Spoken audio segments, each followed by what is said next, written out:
السلام علیکم۔ آج پیر ہے ستمبر کی 4 تاریخ۔ پاکستان میں اس وقت شام کے 7، بھارت میں 7:30 اور یہاں ہمارے اسٹوڈیوز کی گھڑیوں میں صبح کے 10 بج رہے ہیں۔ وائس آف امریکہ واشنگٹن کی اردو سروس سے میں ہوں خالد حمید، خبروں کے ایک بلیٹن کے ساتھ۔ پاکستان میں قدرتی آفات سے نمٹنے والے ادارے NDMA نے رواں برس جون سے اب تک مانسون بارشوں سے ہونے والی تباہی کی تفصیلات جاری کر دی ہیں۔ رپورٹ کے مطابق مانسون کے دوران 215 افراد ہلاک اور 300 سے زائد زخمی ہو چکے ہیں۔ 5700 سے زائد مکانات جزوی طور پر یا مکمل طور پر تباہ ہوئے، جن میں سب سے زیادہ مکانات بلوچستان میں متاثر ہوئے ہیں۔ رپورٹ کے مطابق دریائے ستلج میں سیلاب کے باعث پنجاب کے 7 اضلاع متاثر ہوئے ہیں اور اس دوران 5 لاکھ سے زائد افراد کو محفوظ مقامات پر منتقل کیا گیا ہے۔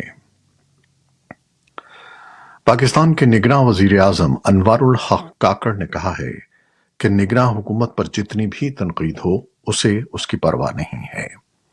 اس کی نیت درست ہے اور کوشش ہے کہ ملک کے مجموعی معاشرتی اور سیاسی ڈھانچے کو درست کیا جا سکے۔ نجی نشریاتی ادارے جیو نیوز کو دیے گئے ایک انٹرویو میں انوار الحق کاکڑ نے کہا ہے کہ سپریم کورٹ نے اگر فیصلہ دیا کہ 90 دن میں انتخابات کرانے ہیں تو نگراں حکومت عدالتی فیصلے کی تابع ہے، اسے اس پر عمل درآمد کرنا ہوگا۔ بجلی کے زائد بلوں پر ہونے والے مظاہروں کے حوالے سے ان کا کہنا تھا کہ کچھ لوگ اس احتجاج کو پاکستان میں خانہ جنگی کا پیش خیمہ قرار دے رہے ہیں، لیکن یہ اندازے درست نہیں ہیں۔ امریکہ کے صدر جو بائیڈن نے کہا ہے کہ وہ G20 سربراہی اجلاس میں شرکت کے لیے اپنے بھارت کے دورے کے منتظر ہیں، لیکن اپنے چینی ہم منصب شی جن پنگ کی اجلاس میں عدم شرکت پر مایوس ہیں۔ اتوار کو ڈیلاویئر میں صحافیوں سے بات کرتے ہوئے جو بائیڈن نے کہا کہ وہ جلد صدر شی سے ملاقات کریں گے، تاہم اس بارے میں مزید کوئی تفصیلات نہیں بتائیں۔ وائٹ ہاؤس کے مطابق صدر بائیڈن 7 ستمبر کو دہلی پہنچیں گے اور 8 ستمبر کو وزیر اعظم نریندر مودی کے ساتھ دوطرفہ مذاکرات کریں گے، جبکہ 9 اور 10 ستمبر کو وہ G20 کے اجلاس میں شرکت کریں گے۔ میڈیا رپورٹس کے مطابق چینی صدر شی جن پنگ گروپ 20 کے اجلاس میں شرکت نہیں کر رہے۔ ان کی نمائندگی چین کے وزیر اعظم لی چن یانگ کریں گے۔ روس کے صدر ولادیمیر پوٹن بھی اجلاس میں شرکت نہیں کر رہے ہیں۔ انہوں نے اس کی اطلاع بذریعہ فون وزیر اعظم مودی کو دے دی ہے۔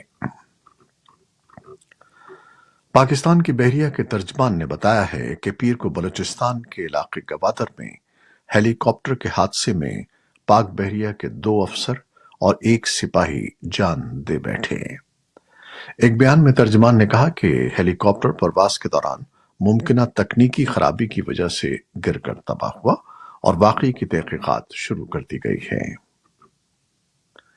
سیکرٹ ایکٹ عدالت اسلام آباد کے جج ابو الحسنات ذوالقرنین کی رخصت کے باعث پی ٹی آئی کے وکلاء نے سائفر کیس میں چیئرمین پی ٹی آئی اور شاہ محمود قریشی کی درخواست ضمانت جج راجہ جواد عباس کی عدالت میں دائر کر دی ہے۔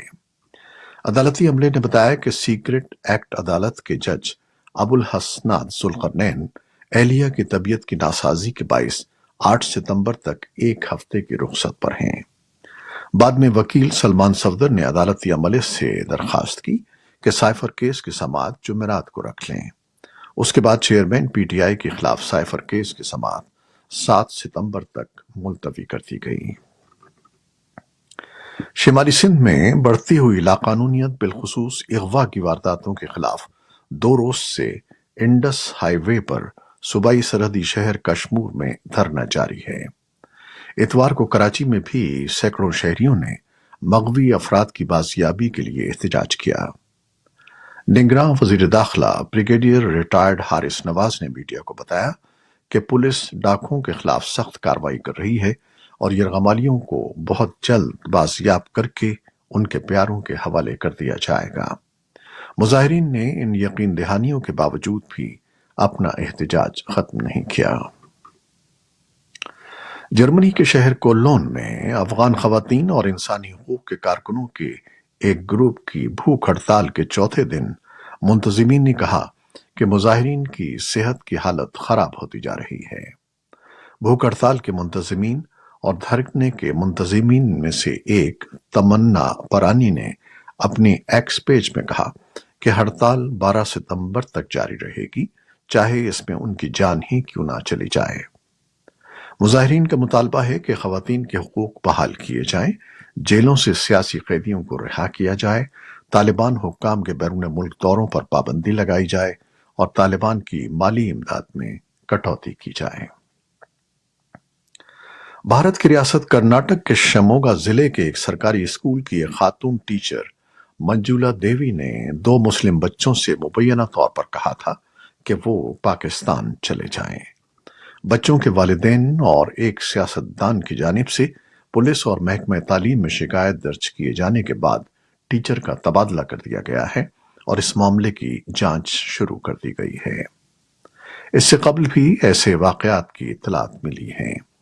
انسانی حقوق کے کارکنوں اور تعلیمی تنظیموں کی جانب سے اسکولوں میں پیش آنے والے ان واقعات کی مذمت کی جا رہی ہے اور حکومت سے ایسے لوگوں کے خلاف سخت کارروائی کا مطالبہ کیا جا رہا ہے۔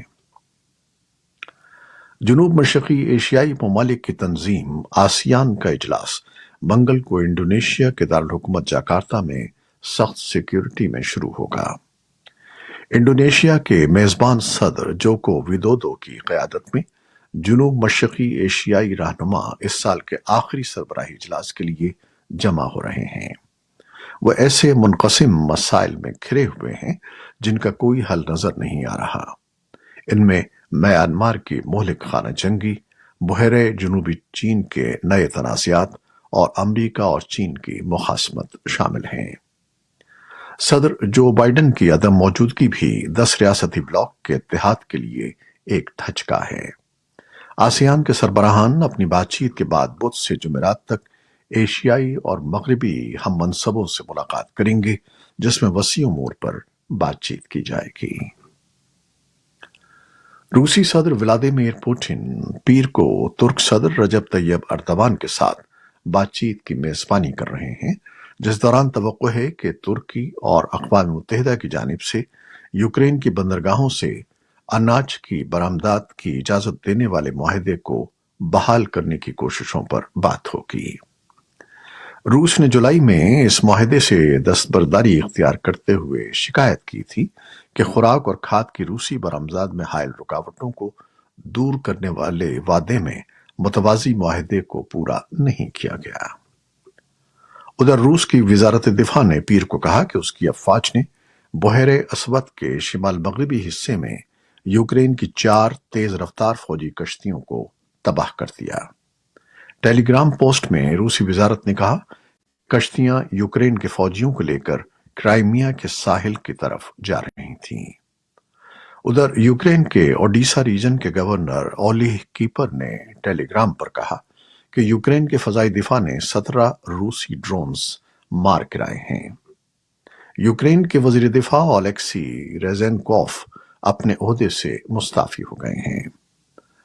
ریزنکوف کے استعفے کو روس کے حملے کے بعد یوکرین کی دفاعی انتظامیہ میں سب سے بڑی تبدیلی قرار دیا جا رہا ہے۔